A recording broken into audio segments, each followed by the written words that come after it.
O texto nos diz o seguinte: toda a palavra de Deus é pura. Ele é escudo para os que nele confiam.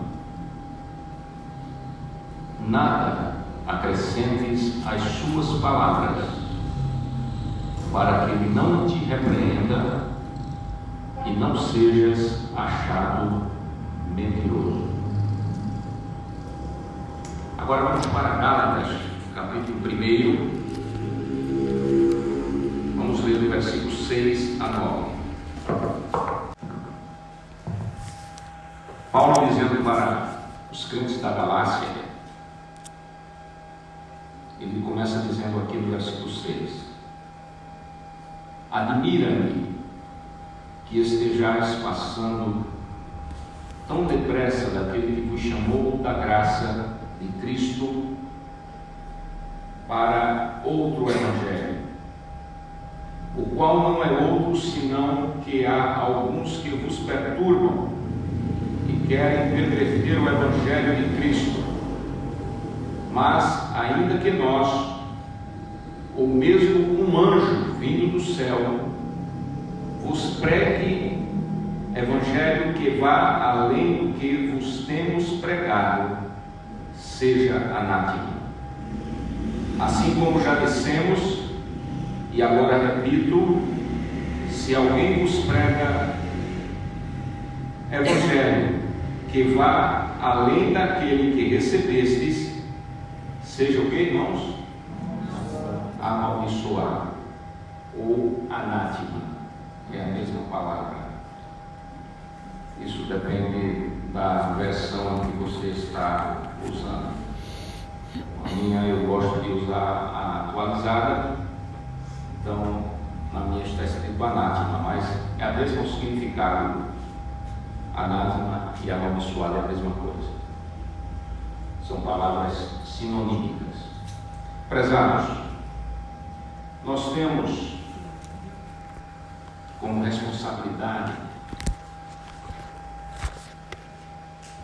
vocês que são seminaristas, nós que somos professores, tem aqui o pastor Ademir, que é um dos professores, eu sou um dos professores, o pastor Fábio é um dos professores, o Alan, cadê o Alan? A menina dele está doente, ele foi encostado. O Alan também, e outros professores que nós temos no seminário. A nossa responsabilidade, irmãos, ela é muito melindrosa, porque temos a responsabilidade de ensinar-nos a verdade. E essa questão de ensinar a verdade, isso não é coisa do século XXI. Pelo texto que nós lemos, os dois textos que nós lemos, nós vamos ver que já no Antigo Testamento já existiam pessoas que adulteravam a palavra de Deus. Por isso que no livro de Provérbios, capítulo 30, está dizendo que toda a palavra de Deus é pura e nada acrescentes a ela, para que Deus não olhe para a pessoa e ache que ela é o quê? Mentiroso. Olhando assim, irmãos, parece ser uma palavra muito pesada, chamar alguém de mentiroso, não é isso? É uma palavra que eu acredito que ninguém aqui gosta de ouvir ela. Alguém se reportar a você e chamar você de mentiroso ou mentirosa. Mas isso não é um problema do século XXI. Não é um problema. Já existia isso no Antigo Testamento. Os falsos, o quê? Profetas. Os falsos profetas já existiam. Quando a gente vem para o Novo Testamento, nós nos deparamos com o apóstolo Paulo. Quando você começa a ler o primeiro versículo deste capítulo, ele vai acabar falando aqui no versículo 6 em diante, até o 9, daquilo que ele viu acontecer Paulo, ele é considerado o maior missionário que a igreja já teve em toda a sua história de cristianismo. Mas não só um seminário, aliás, um missionário, mas também um grande pregador da palavra de Deus. Ele tinha responsabilidade daquilo que ele pregava. E ele sai numa das suas viagens e vai para a região da Galácia. A Galácia é uma região. Por isso que a epístola dele pega o nome aqui de Gálatas, porque ele estava se dirigindo à Galácia. A Galácia é uma região. É como você que mora aqui é a região Mogi-Ana, mas a cidade é o quê? Mogi Guaçu. Então, é a mesma coisa. Então, Paulo chega nesta região, irmãos, com a responsabilidade de abrir um trabalho, uma frente de trabalho. Mas ele tem a responsabilidade também de pregar o Evangelho, mas o Evangelho da graça, não o Evangelho das obras, não o Evangelho baseado na lei Torá, mas o Evangelho da graça. E Paulo faz então aquela missão. Ele depois, como ele era um exímio missionário, ele abriu uma frente de trabalho, mas ele não ficava naquela frente de trabalho.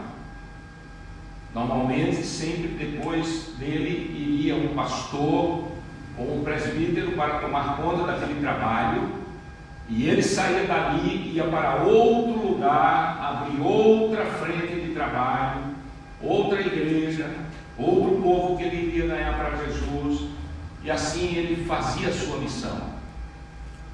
E esta realmente é a missão que os missionários devem fazer. Um dos grandes problemas, muitas das vezes, do missionário é que ele vai fazer uma missão numa cidade e ele quer se radicalizar lá. Ele quer ficar lá para sempre. Ele quer ficar para sempre lá. Ele quer fincar a estaca ali e nunca mais sair dali. Então a missão dele não é missionário. Ele está fazendo qualquer outra coisa nenhuma missão. Porque o missionário, ele não tem lugar fixo para morar, para fazer a missão. Ele vai, abre o trabalho. É assim que a gente aprende quando fazemos missiologia. Então veja bem, irmãos, Paulo saiu da Galácia, foi fazer missão, foi em outras cidades, e depois de um certo tempo, Paulo volta para visitar os irmãos, aqueles irmãos que ele tinha ganho com tanto amor, com tanto carinho, pregando o Evangelho da graça, que somos salvos pela graça, não pelas obras, não por seguir um determinado ritual, não por seguirmos determinadas normas, mas somos salvos pela graça de Deus. Só que quando Paulo chega lá, ele tem um choque. Ele tem um choque. Qual é o choque? Na saída de Paulo, chegam os judeus. Na saída de Paulo, chegam os adeptos do judaísmo.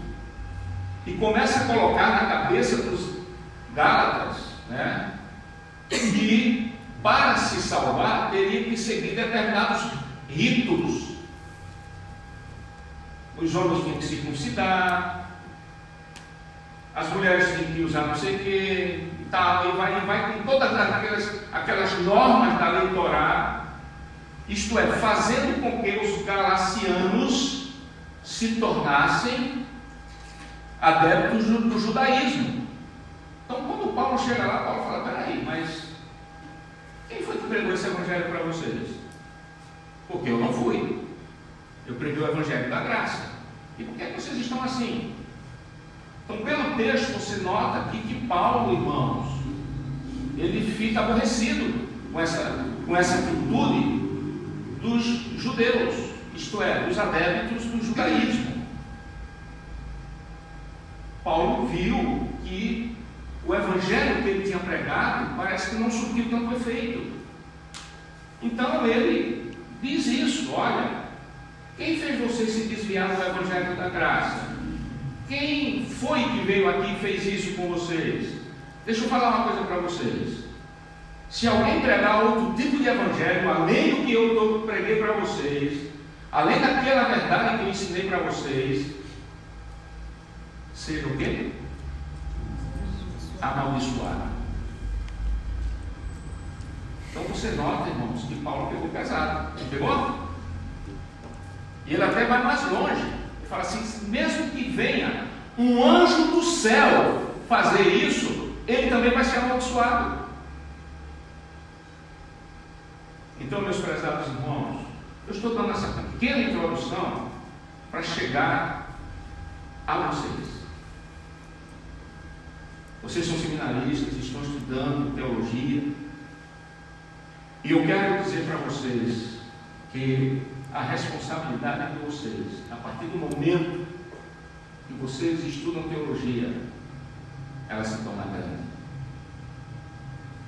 E vocês têm a missão e a responsabilidade de pregar o verdadeiro Evangelho. Principalmente o Evangelho da graça.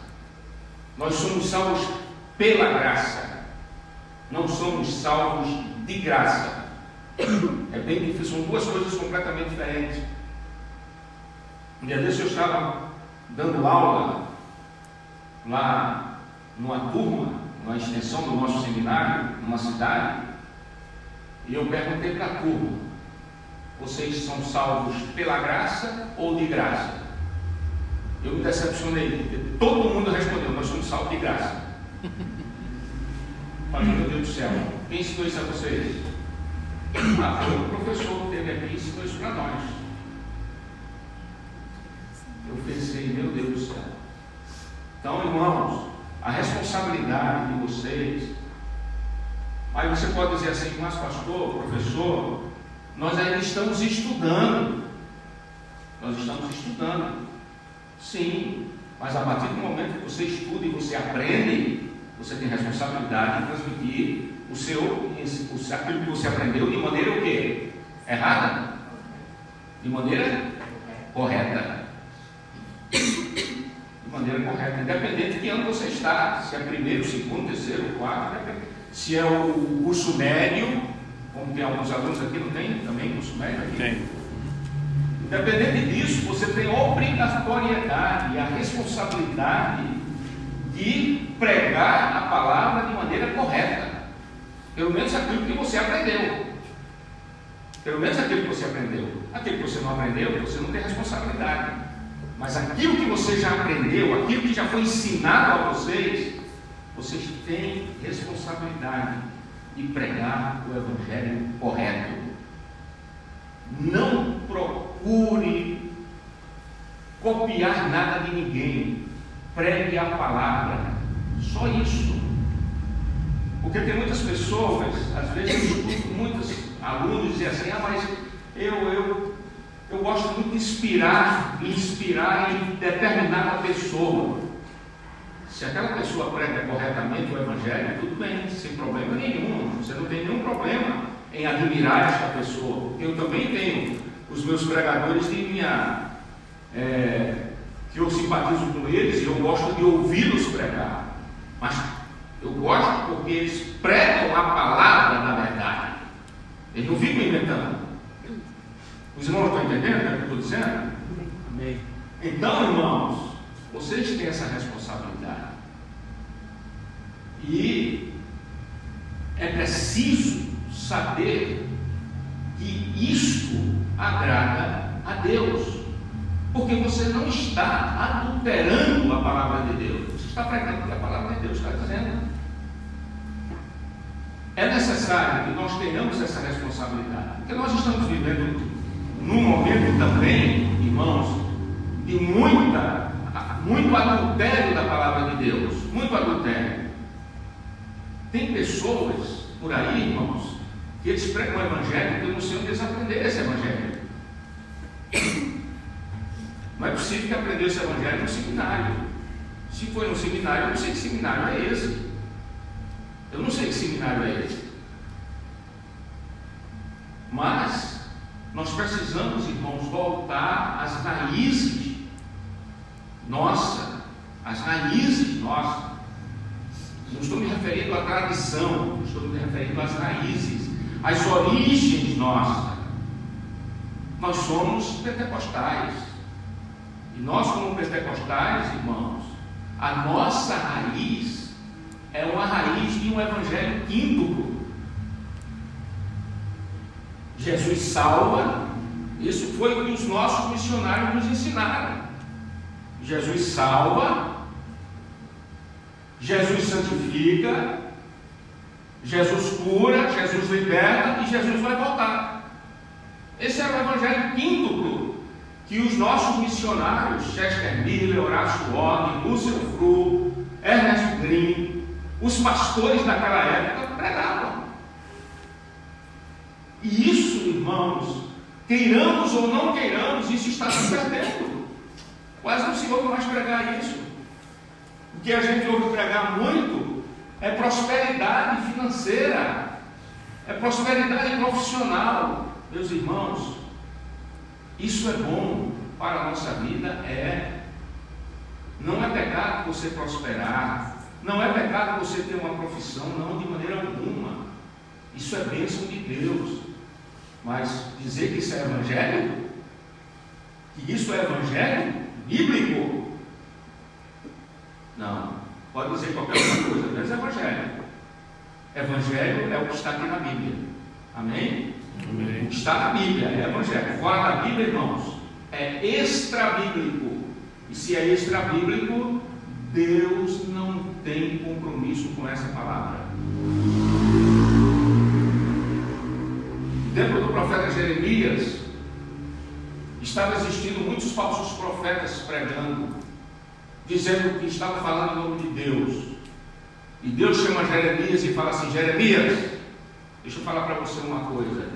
Eu velo pela minha palavra. Então, meus seminaristas, CPPianos, Deus tem compromisso com a palavra dele. Se você falar algo fora da palavra, Deus não tem compromisso com essa palavra.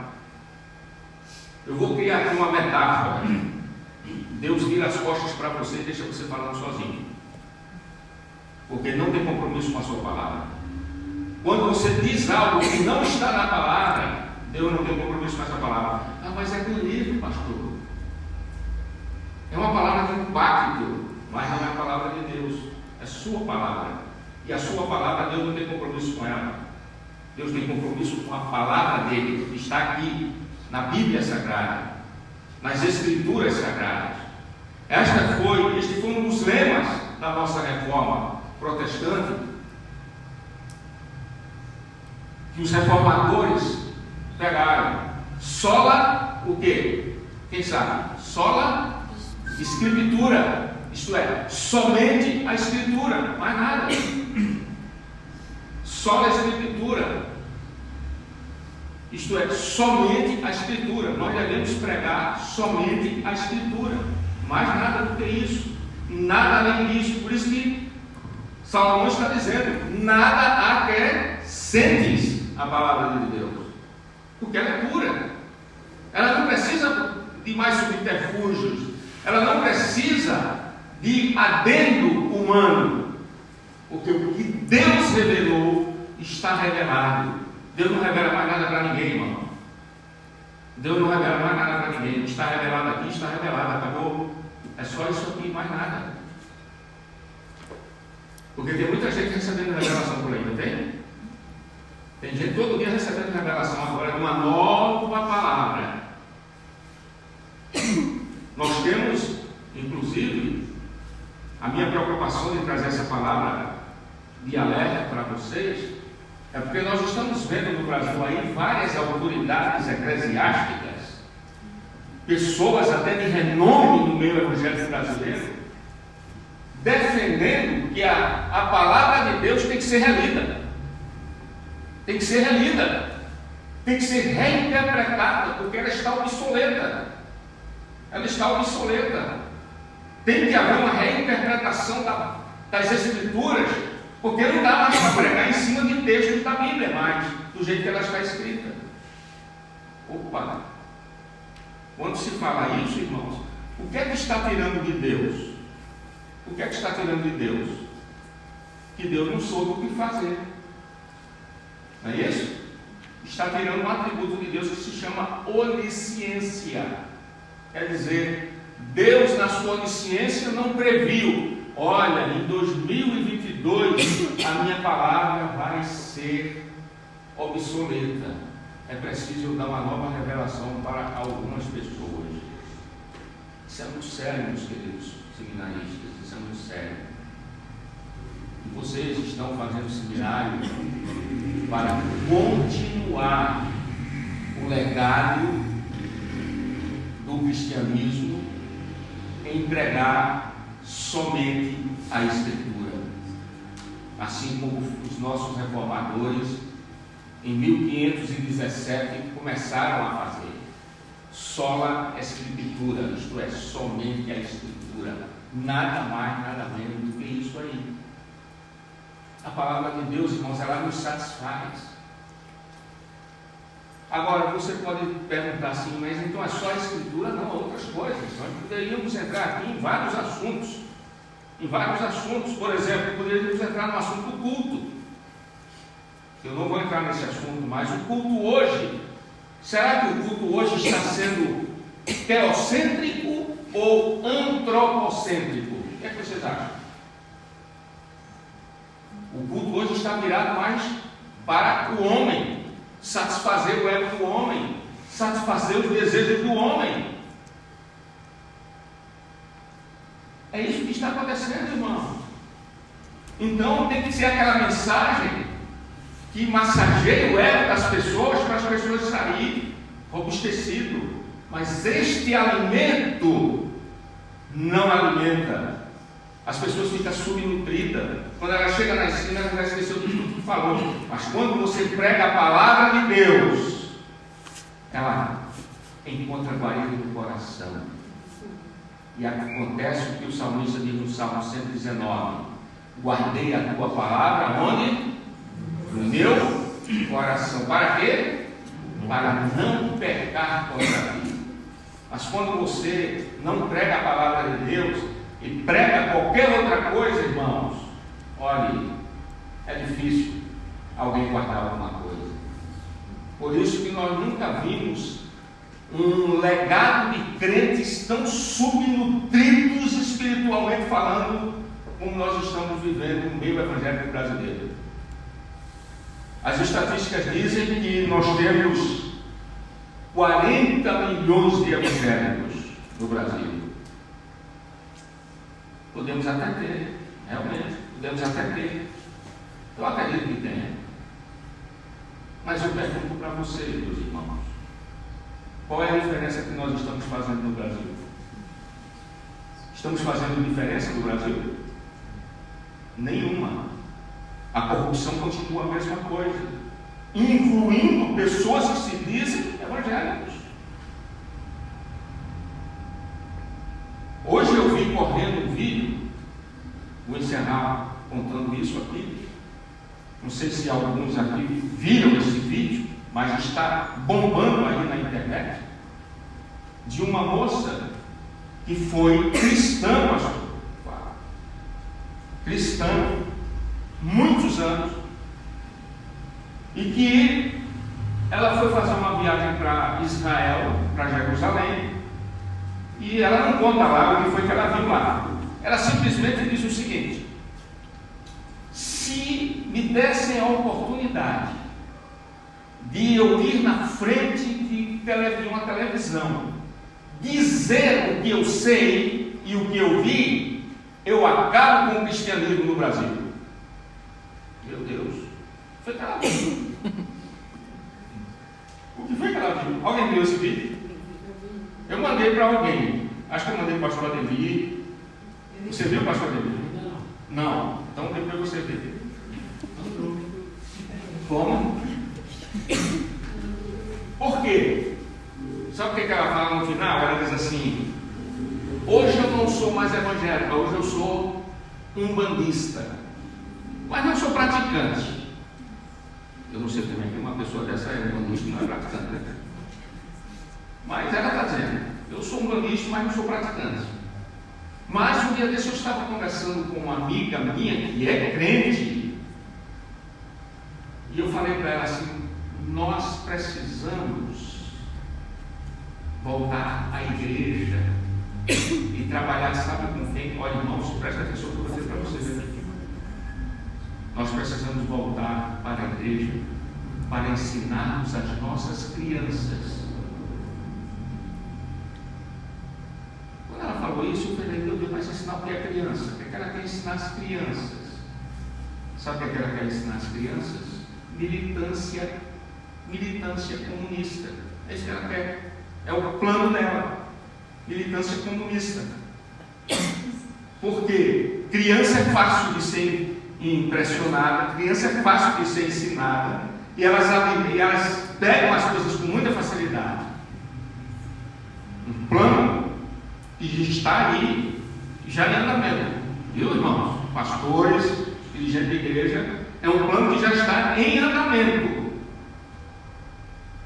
Pessoas de facções comunistas entrar nas igrejas, se fazendo de crente, para ensinar as crianças. Tome cuidado, meus irmãos, tome cuidado. Essa moça denunciou isso ontem.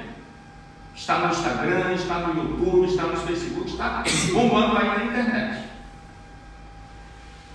Por isso, encerro dizendo, a sua responsabilidade como seminarista, a nossa responsabilidade como professores, a nossa responsabilidade como ministros de Deus é pregar a palavra de Deus pura e verdadeira.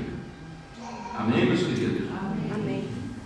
Essa palavra bem sucinta que eu quis dar para vocês, certo? Deus abençoe vocês e que guarde essa palavra no seu coração. Guarde essa palavra no seu coração. Amém? Deus abençoe. Muito obrigado. Agradeço a oportunidade, pastor Flávio, em nome de Jesus.